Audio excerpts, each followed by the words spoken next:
I see my name in shining lights. Yeah, a different city every night. Oh, I swear the world better prepare for when I'm a billionaire. It's time to get down to business on the weekend's #1 business program. Known as the King of Networking, your host, Shalom Klein, has worked with thousands of entrepreneurs and created countless jobs. So, to success. Let's get down to business. And indeed, we are all about small business, jobs, and entrepreneurship and business. We talk a lot about business here. You are on with Get Down to Business, and I'm your host, Shalom Klein. Remember, you can always download podcasts from Get Down to Business on my website at shalomklein.com. And while you are there, don't forget to follow me on Twitter at Shalom Klein. It's going to be a jam-packed week of content and information you will not want to miss. So let's jump right into it. I'm absolutely thrilled to be joined by the CEO and founder of Hiring Transformed. That is Michael Goldberg, and he joins me all the way from Dallas, Texas. Michael, welcome to the program. Well, thank you. Thank you. Yeah, I think it's colder in Dallas today than it might be in Chicago. And we're supposed to get snow later today, so I'm excited. A little snow. Oh, wow. Right? Oh, wow. Oh, wow. Well, stay safe and stay warm. And you are taking care of business, and that's not. Hopefully, I'm not breaking any trademark rules over there. You're taking care of business, and that's what you do. So when you do that, you are able to, no doubt, make people comfortable in whatever climate. So, Michael, I love to get to know the person behind the microphone. You are the CEO and founder of Hiring Transformed, and we'll dig into some of that. But how did you get into your business, your line of work? Tell us a little bit about your background. Well, first off, Shalom, thank you for having me on the broadcast today. I'm really excited to be connected with you. As you know, I am a 30-year veteran of all things recruiting. I have, for the last 25 years, I basically created or worked in corporate recruiting functions, and then grew in those recruiting functions to lead them.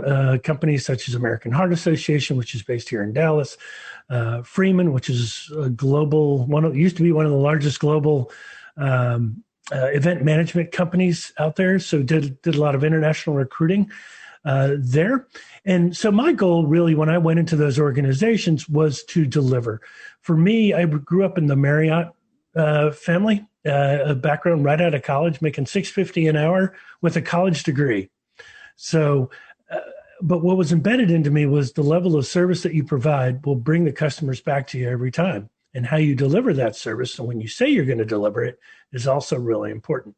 So my focus today, now that I've gone on my own and I carry that same philosophy with me, is helping hyper-growth companies that are sitting at 20, 30 employees, and they're ready to explode in growth.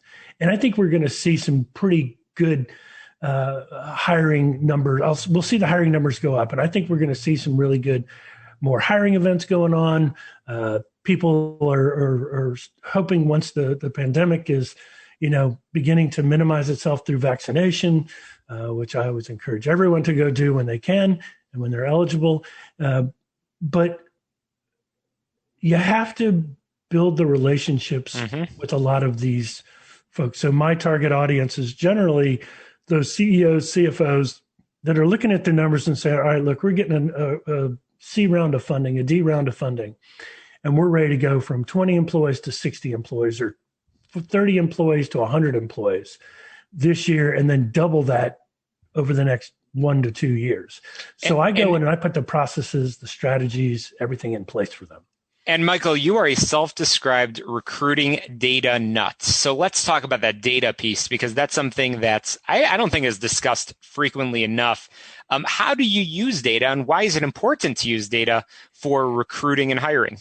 I think it's a great question. So when you look at data, in recruiting, it's all around us. What do we have? Think about all these data points that we have. We have names, we have addresses, we have phone numbers, we have emails, we have skill sets if you dumped a bunch of resumes into a word cloud, you would begin to see skill sets related to a certain position, knowing that when you needed to go out and look at the geographic opportunities for people with those skill sets in different locations around the country. The data drives your recruiting decisions and your recruiting strategies. And a lot of people don't take that approach. So when I get on with a new client and they're ready to open up a new facility, I'm diving into their data. I'm looking at not only who has applied, but how the people that they're looking to hire, what does that hiring persona look like? And that hiring persona is brought in through different, by looking at all the different skill sets of those that are successful in those positions, both inside the organization and outside the organization.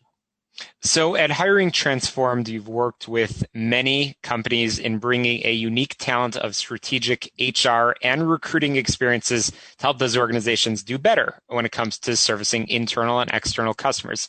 So Michael, can you share any examples of success stories where either that data has been used successfully or even that coaching and that entire experience, process, workflows, tools, technologies, and so on has been used for hiring success? Absolutely. So one example when I was on the corporate side is we, for one of the companies, we were opening up distribution centers in small towns that, didn't have a ton of people, but what we were doing was we were hiring line workers in a distribution center. And basically what we did is we went out to, this is pre-COVID, obviously. We went out to that area and we drove not only through the city, but we met with the Chamber of Commerce. We did demographic research on who the major players were, what companies were bringing other distribution centers to that area because it was beginning to become a data hub, what they were paying in those areas, and then the availability of talent. Not only looking at the availability of talent of skilled labor, but also of management. And what was great about this one location is it had probably about 5 or 6 towns within a 20-mile radius. And people are used to commuting it because it was in the desert. So it was in Laughlin, Nevada, actually it was in Bullhead City, Arizona, if you've ever heard of that place. It's about an hour and a half to the east and the south of like near Needles, California. Anyway, so we went with the mayor of the city. What we did is we started doing a lot of pulling of data. So we would get the demographics of who these people are, what they did, so that we could go out and put, post flyers, do billboards, and then do initial reach out to these folks so that we could say, hey, we're coming. We made it a big deal. We had to fill 100 positions. All right. Combined towns, I'd say the total population is somewhere in the 50 to 60,000. And then, it's rural Arizona. So you had people that had bad drug choice addictions. You had people who were former prisoners or had convictions and things of that nature.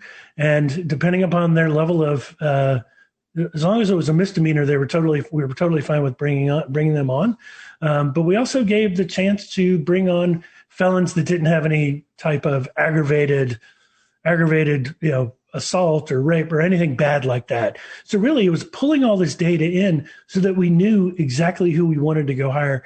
And we timed it out right so that when we were finished with day 2 of our job fair, and we had done so much promotion for it and so much reach out because we had bothered to collect the data, we were ready to go in 2 days. And that's unheard of in a small town. That takes time. That's huge.